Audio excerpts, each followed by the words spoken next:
thank you, Muriel. And you know, I so enjoyed meeting Kennedy. Where is she right now?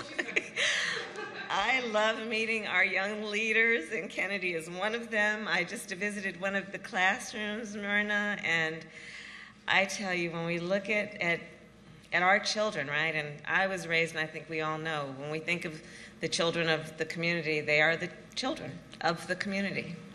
And when I look at our children, and just was visiting with them, our future is bright.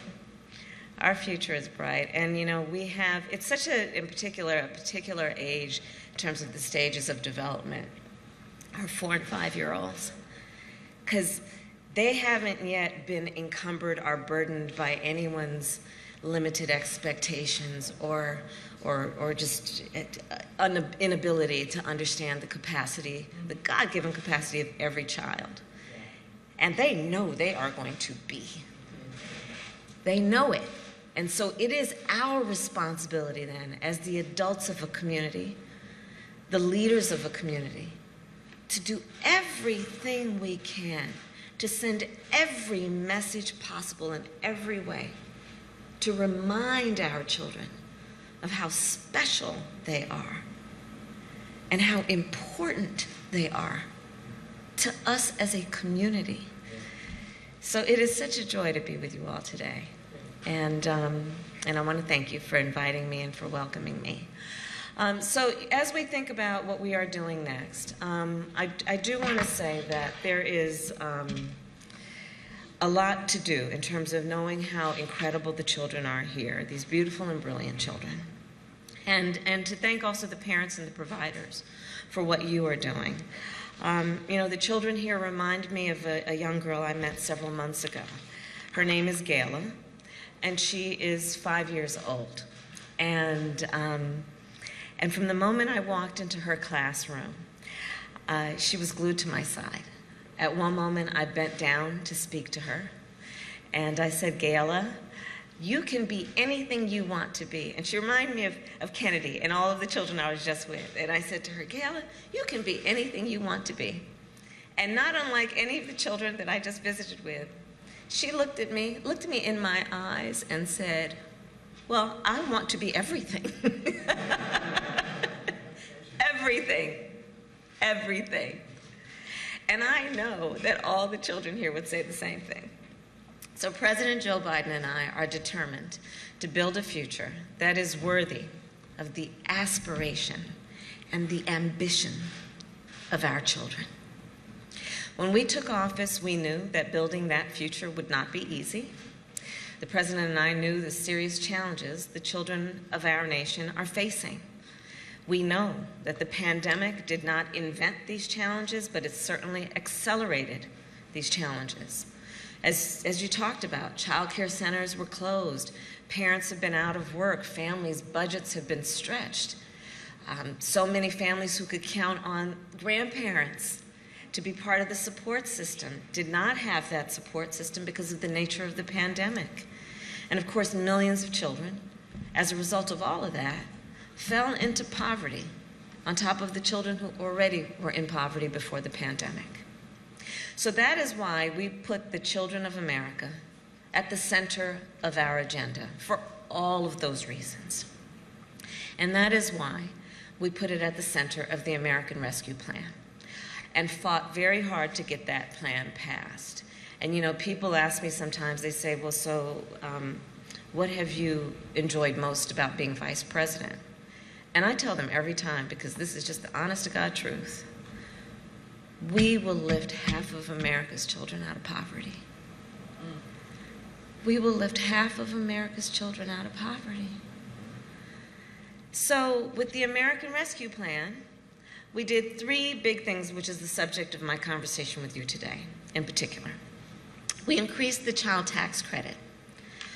We expanded the child independent care tax credit. And we made an historic investment in child care. So today I'm going to give you an update on the implementation of each of these 3 components. First, the child tax credit.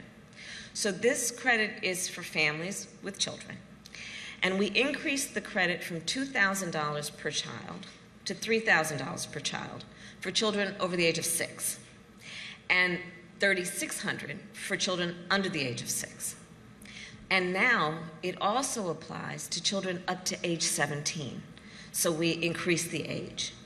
We've also expanded the credit to more families than ever before, so now low-income families or parents with no income will also receive this credit for their children.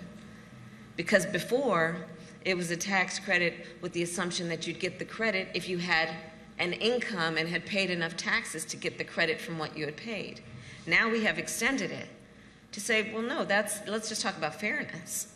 If we agree that parents need a little extra help, well, why would we differentiate between the parents that have an income high enough to pay taxes and those who don't? That's not logical, as a matter of fact.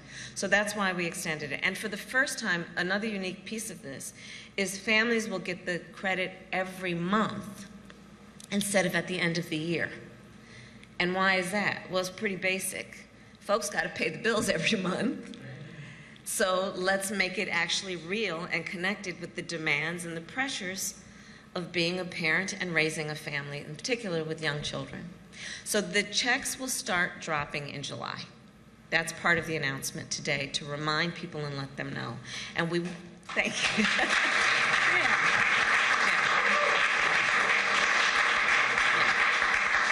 And we want to make sure that every family with children who qualifies for this tax credit receives it, because of course they deserve it. And because that will help us lift half of those children I mentioned before, living in poverty, out of poverty. So on Monday, June 21st, we are going to have a Child Tax Credit Awareness Day. And I'm here to ask you all as leaders to be a part of that, of lifting up awareness about what has been designed to help folks, to make sure they know. So we're going to join with community organizations, faith-based groups, and local elected officials to get the word out about how folks can receive the credit. And we would love for you all to join us with that. Second, the Child and Dependent Care Tax Credit, which is different. So this credit is for families who send their children to child care programs. And this credit allows families to get back as much as half of their spending on child care for children under the age of 13.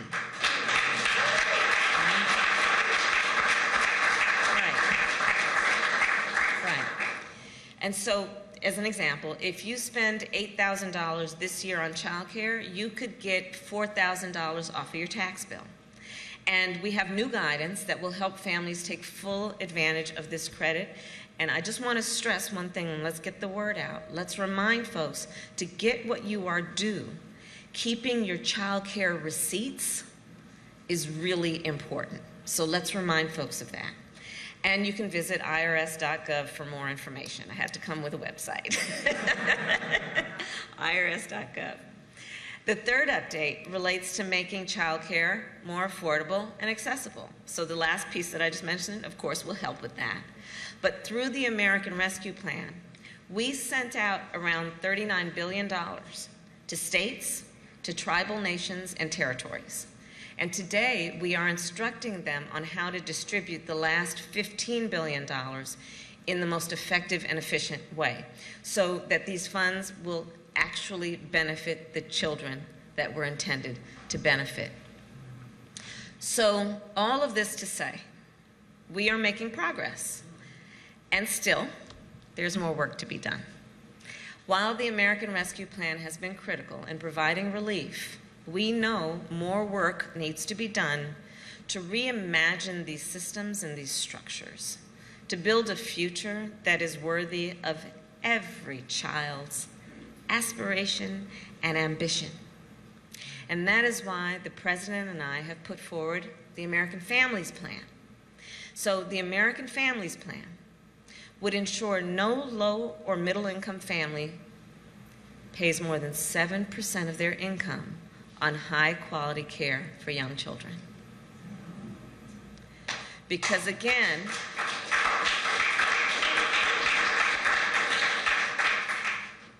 you know, on this issue, and I don't have to tell Myrna, I don't have to tell the folks here, it's about accessible and affordable. And we need both, not one or the other, both.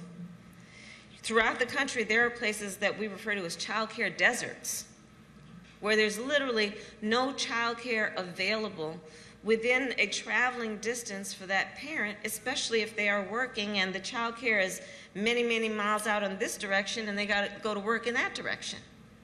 So is it meaningful in terms of child care availability, accessibility? The other piece is affordability. In so many places in our country, child care costs more than college tuition, where parents then have to make a decision: either I work because I want to work, because I enjoy my job, or I stay home and not work because if I go to work, I'm spending more on child care than my salary. The system is not working so well for a lot of parents.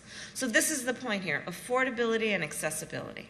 And I believe this is some of the most important work we can do.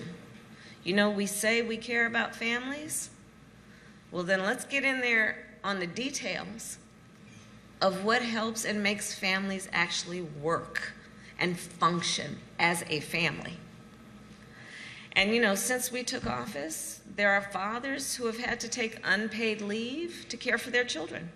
I've met mothers who have had to bring their children to work with them, including women who are running small businesses who had to kind of figure out where to put the kids, sometimes even in the storage area, to let them do their homework while they're running their small business.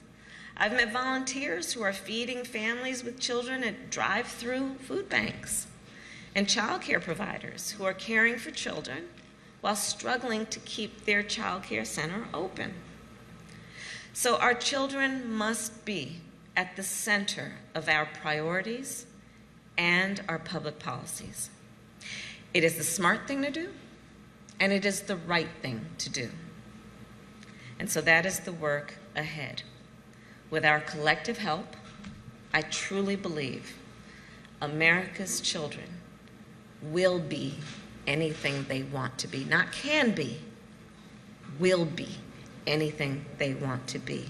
Because like that young leader said to me, they can be everything. Thank you all. Thank you.